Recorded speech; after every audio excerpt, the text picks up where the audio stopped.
saudara-saudari selalu bersukacita di dalam Yesus Kristus Tuhan.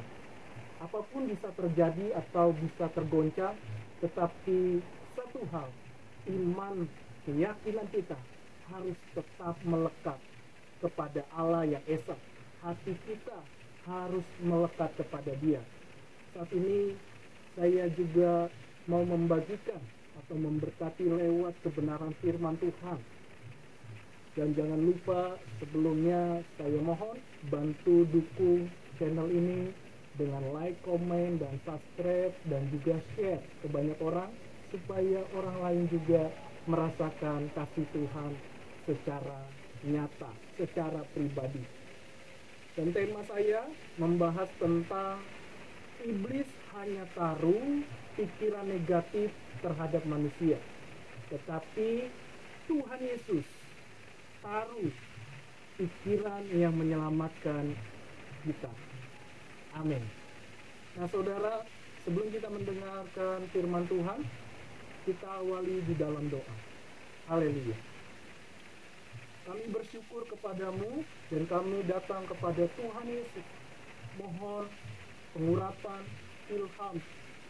Ajari kami dengan penjelasan yang sederhana sehingga kami dimampukan, kami berjalan di dalam Tuhan. Dalam nama Yesus, kami taruh segala kemampuan manusia, biarlah kehendak-Mu yang jadi dan rencana-Mu yang jadi. Biarlah kami yang mendengar diberkati Tuhan, diselamatkan oleh Tuhan. Dan pikiran kami serahkan kepada Tuhan. Haleluya. Amin. Mari saudara, kita buka Alkitab dalam Filipi pasal 4 ayat yang ke-8. Jadi akhirnya saudara-saudara, semua yang benar, semua yang mulia, semua yang adil, semua yang suci, semua yang manis, semua yang sedap didengar, semua yang disebut kebajikan dan patut dipuji, pikirkanlah semuanya itu. Tahukah saudara bahwa di dunia ini musuh yang pertama menyerang dalam diri kita adalah melalui pikiran. Dan sementara waktu iblis berkuasa di dunia ini, tetapi maha kuasa adalah Allah yang esa, Yesus Kristus Tuhan. Nah, iblis hanya menaruh pikiran yang negatif dalam diri saudara. Karena di dalam firman Tuhan juga diingatkan 1 Petrus 5 ayat 8, sadarlah dan berjaga-jagalah, lawanmu si iblis berjalan keliling sama seperti singa yang mengaum-ngaum dan mencari orang yang dapat ditelannya. Serangan iblis yang utama adalah pikiran manusia. Mengapa manusia menolak Tuhan? Karena pikirannya sudah menolak, karena dikuasai. Mengapa manusia sulit untuk menerima kebenaran? Karena pikirannya sudah merasa dia benar, dia hebat, dan dia berkuasa. Nah saudara, iblis tidak mencegah manusia untuk beribadah, tetapi dia taruh pikiran yang negatif pada diri saudara atau pada manusia. Sebab jika pikiran negatif, maka tidak bisa lagi kita menerima kebenaran meskipun kita beribadah.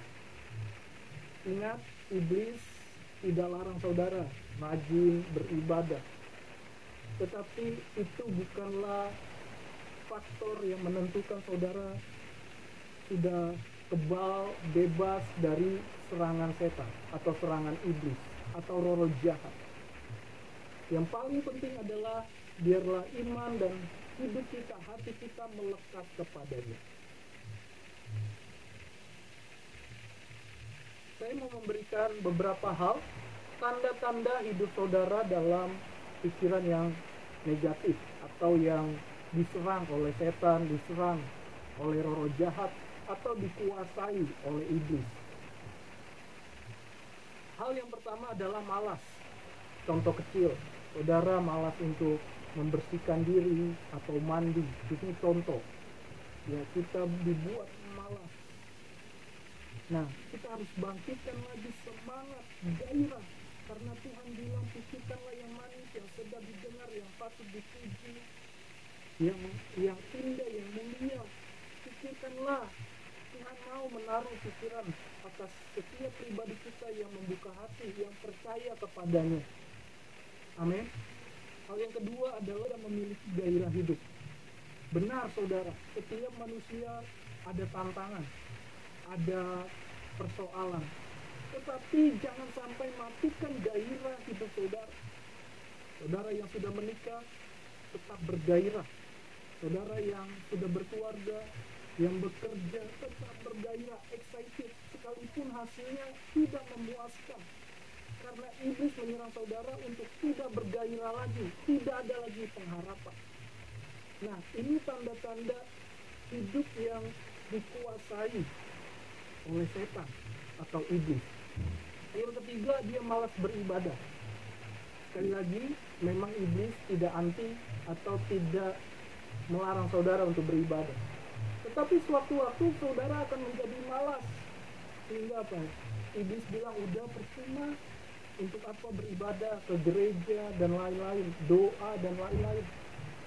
Hidupmu sama, tidak ada perubahan. Dia mulai serang hidup saudara, pikiran saudara.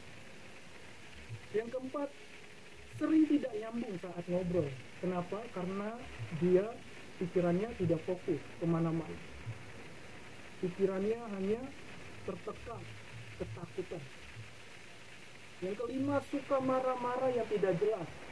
Bapak ibu saudara, anak-anak muda, marah itu memang bisa, ya, karena manusiawi. Tetapi jangan marah-marah yang tidak jelas.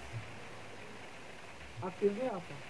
Panas hati kita, dendam, itu yang timbul sehingga iblis menguasai kita. Dan dia bilang, bunuh saja supaya kamu menang, supaya tidak dia mengganggu. Nah, ini yang bahaya. Marah-marah yang tidak jelas akan berakibat fatal. Yang keenam, sering mimpi buruk. Ya, mimpi tentang setan, mimpi dikejar-kejar setan, mimpi simbol-simbol setan, contoh ular dan lain-lain, mimpi di kuburan dan lain-lain. Yang sudah meninggal, kita dipanggil-panggil. Selalu setiap waktu, setiap malam kita bermimpi itu. Itu harus berdoa di dalam nama Yesus. Karena iblis bisa serang lewat mimpi kita. Dan selanjutnya, mudah stres. Saudara, manusia memang bisa stres. Itu manusiawi. Tetapi stres ada tingkatannya. Yang Tuhan tekankan, jangan sampai stres kita tidak terkontrol lagi. Bahkan kita mencari jalan pintas yang bukan Tuhan mau. Ya, manusia bisa stres, ya, semua orang bisa stres. Tapi stres yang tingkatan tinggi, yang sudah tidak bisa terkontrol lagi, bisa-bisa dan bisa berdampak merugikan kepada orang lain. Terlebih kepada diri saudara. Kalau stres, berdoalah. Saya belajar untuk tetap memuji Tuhan melalui YouTube. Saya mendengar lagu. Dan selanjutnya, suka menyendiri, ya. Ini rendah diri. Nah, ini tidak baik saudara, harus dikalahkan. Iblis senang saudara menyendiri, tidak mau ada pergaulan. Bukan pergaulan yang buruk, tetapi iblis akan mengikat saudara untuk menjadi rendah diri. Rendah hati baik, tapi jangan rendah diri di hadapan siapapun. Namun kita tetap memiliki etika. Yang selanjutnya, 9, gampang mengeluh. Memang manusia bisa mengeluh, tetapi jangan setiap waktu hidup saudara mengeluh. Karena mengeluh mematikan semangat saudara, pikiran saudara, doa saudara.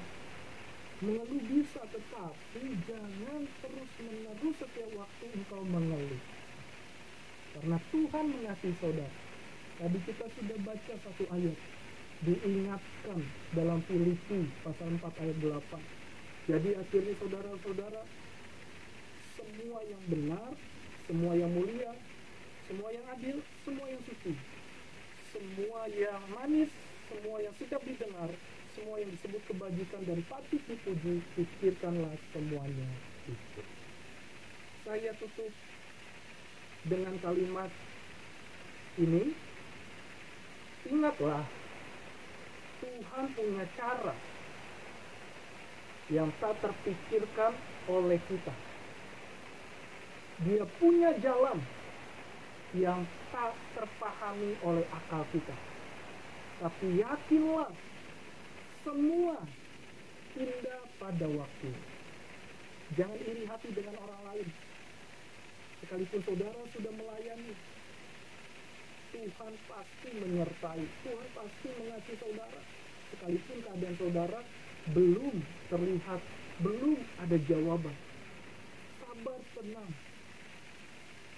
Jalani bersama dengan Tuhan, andalkan Tuhan dalam hidup kita. Itu saja yang saya bisa bagikan firman Tuhan. Hati-hati pikiran yang pertama diserang oleh iblis, tetapi ingat pikiran Tuhan menyelamatkan saudara. Percayalah dengan iman kita di dalam Tuhan. Mari kita tutup dalam doa. Tuhan, terima kasih, taruhlah pikiran seperti Kristus, yang mulia, yang benar, yang manis, yang patut dipuji, yang bijak. Biarlah Tuhan menaruh ketika ada masalah, ketika kami dalam tekanan, kami menaruh pikiran Yesus Kristus. Dalam nama Yesus, ketika dalam keadaan tekanan, Tuhan yang menuntun kami lewat Roh Kudus. Dalam nama Yesus, dalam nama Yesus. Haleluya. Amin. Tuhan Yesus memberkati. Shalom. Haleluya.